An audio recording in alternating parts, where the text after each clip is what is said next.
Hello, good to see all of you. My paper is titled Conspiracy Theories, Cooperative Enquiry, and the Common Good. On December 4th, 2016, Edgar Madison Welch, a devoted Christian and father of two, burst into a family pizza parlor in Northwest Washington, D.C., carrying an assault rifle. As patrons and employees fled, he fired multiple shots into a locked door at the back of the restaurant, forcing his way through it. Welch had been expecting to discover a dungeon full of children, part of a child sex ring he believed was being run by then presidential candidate Hillary Clinton.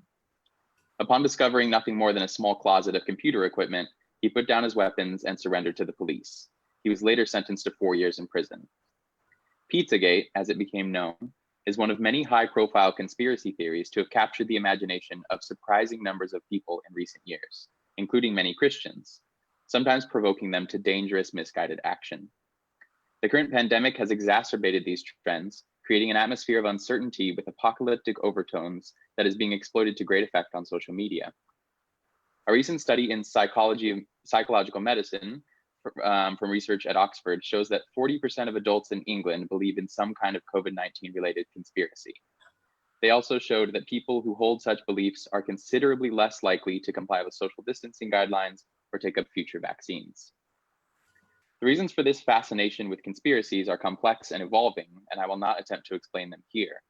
I want to outline a framework to help us discuss the problems of this trend without recourse to the content of the conspiracy theories themselves. My argument is twofold. First, conspiracy theories undermine our ability to pursue the common good, and second, they depend on and propagate intellectual vices. I would like to suggest that Alasdair MacIntyre's neo-Aristotelian taxonomy of individual, public, and common goods is a helpful tool for addressing these issues and for reflecting on the kinds of cooperative inquiry necessary for our communities to flourish. For the sake of this paper, I'm assuming Imhoff and Bruder's definition of conspiracy theories as explanations of complex world events with reference to secret plots hatched by powerful groups. For the sake of time, I'm going to actually skip over the most theological element of my argument, but I should note that these reflections were sparked by a line from Aquinas. Now, the ultimate end of the divine will is his goodness, and the nearest thing to this latter among created things is the good of the order of the whole universe, since every particular good of this or that thing is ordered to it as an end, and so each part is found to be for the sake of the whole. I take it as axiomatic of Christian belief, from the calling of Abraham and the commissioning of the disciples to the death of Christ, which echoes across centuries of Christian martyrs, that the ultimate good of individuals is achieved by contributing to and participating in the good of the whole. So that's sort of theological background that I'm assuming in this argument.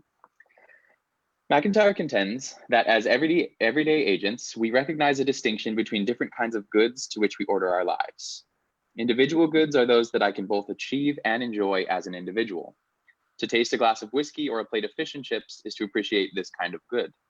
These goods may require incidental cooperation mediated by the market, but this cooperation will be primarily transactional. Second, public goods are those that I enjoy as an individual, but only achieve through cooperation with others. Because we as individuals are not capable of providing roads, clean water, sewer systems, or law and order and national security, local and national governments intervene as mechanisms by which we cooperate, primarily through taxation, to achieve goods from which we each benefit individually. Therefore, one distinction between individual and public goods is that between purchasing and taxation. And unlike individual goods, the amount we contribute for public goods is dependent on our resources rather than the value of the goods. Finally, common goods are those that I both achieve and enjoy through cooperation with others. Goods that only accrue to me qua member of a certain group or qua participant in a certain activity. A choir is an excellent example of this. The good of each singer qua choral singer is only realized in and through their cooperation for the good of the whole. The same goes for families and workplaces.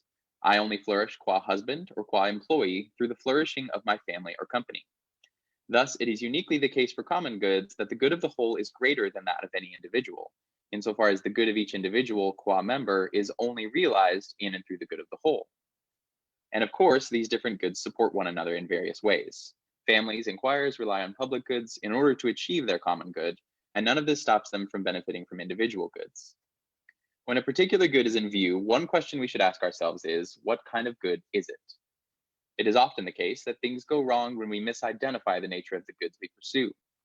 Think of how consumer culture has transformed many churches into purveyors of public goods, where tithing takes on the characteristics of taxation, or sources of individual goods, where the community is largely incidental to a person's faith. Evangelicalism has been particularly prone to this, as they have tended to see all spiritual goods as individual goods. And this is one reason why mediation gets such a bad rap in these traditions. If we lack an ecclesial vision of the common good, we begin to view the church at best as a cooperative means to individual ends. In the US, something similar has happened to the healthcare system, which is not even considered a public good, but an individual good. Each person pays for the services they need if they can afford them, services which promote the profitability of medical corporations.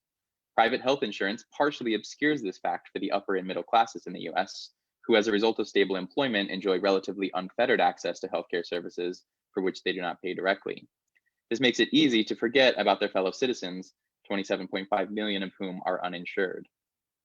Similarly, vaccines are often debated in the terms proper to individual or public goods, but the fact that the immunity of the whole is the only reliable means to the immunity of most individuals, including especially the vulnerable among us, means that vaccines serve a common good and must be discussed in those terms. Once we have identified the nature of the good we seek, the question we must ask ourselves is, what do we owe others by way of cooperation toward promoting and achieving these goods? If the goods are common goods, they require a willingness to enter into prolonged dialogue with others. MacIntyre notes that such dialogue requires openness on our part to the widest range of relevant objections that can be advanced by them against whatever case it is we are making. Such dialogue is therefore a cooperative form of inquiry, which fails insofar as it becomes too adversarial. Here's where we can see most clearly how conspiracy theories undermine the common good. First, conspiracy theories begin with an adversarial stance, thereby severely inhibiting the possibility of cooperative inquiry. By relying heavily on insinuation and question begging, conspiracy theories are not marked by their openness to relevant objections or conflicting data. Rarely can they be advanced positively by way of open analysis and investigation from a broad range of rational agents. Second, conspiracy theories also depend on a deeply negative assessment of human motivation that owes far more to Hume than Augustine.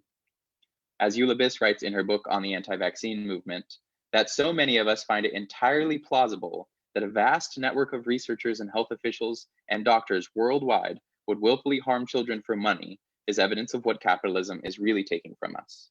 When we begin to see the pressures of capitalism as innate laws of human motivation, when we begin to believe that everyone is owned, then we are truly impoverished. Third, conspiracy theories typically pit the rights of the individual against public utility in a way that sidesteps questions of the common good and transforms cooperative inquiry into a battle of self-interest between individuals. Cooperative inquiry requires and supports the development of virtues: justice between neighbors, temperateness in the expression of our individual desires, courage in the face of uncertainty, prudence in our shared decision-making. Cooperative inquiry necessitates trust and openness to alternate viewpoints. Conspiracy theories, on the other hand, thrive on and propagate epistemic vices: gullibility, dogmatism, prejudice, closed-mindedness, and negligence. As Kassam argues, these epistemic vices are intellectual character traits that impede effective and responsible inquiry. Not only are they disastrous for individual inquiry, they effectively thwart cooperative inquiry from the outset.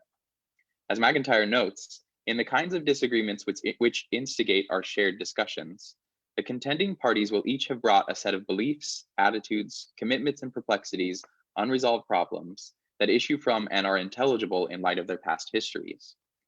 Conspiracy theorists insist that we can only understand the issue if we see it their way. The common good, on the other hand, requires that we see things the way our neighbors and opponents do and come to reason together toward common solutions. I want to conclude by noting two political problems this discussion highlights. First, we currently lack effective venues for engaging in cooperative inquiry at a national level. Social and news media seem to serve this function presently, and they are doing a dismal job of it. The complex issues our communities face have become opportunities to smear those we regard as other, rather than catalysts for reasoning together about the good and goods. Conspiracy theories do a better job than reality of creating villains and sowing fear and division. They give us an excuse not to trust our rivals' intentions, thereby entitling us to neglect our responsibility to engage with them in cooperative inquiry. We need to support civil institutions as mediators of the common good, instead of defaulting to federal authority as a way of remaking society in our image from the top down.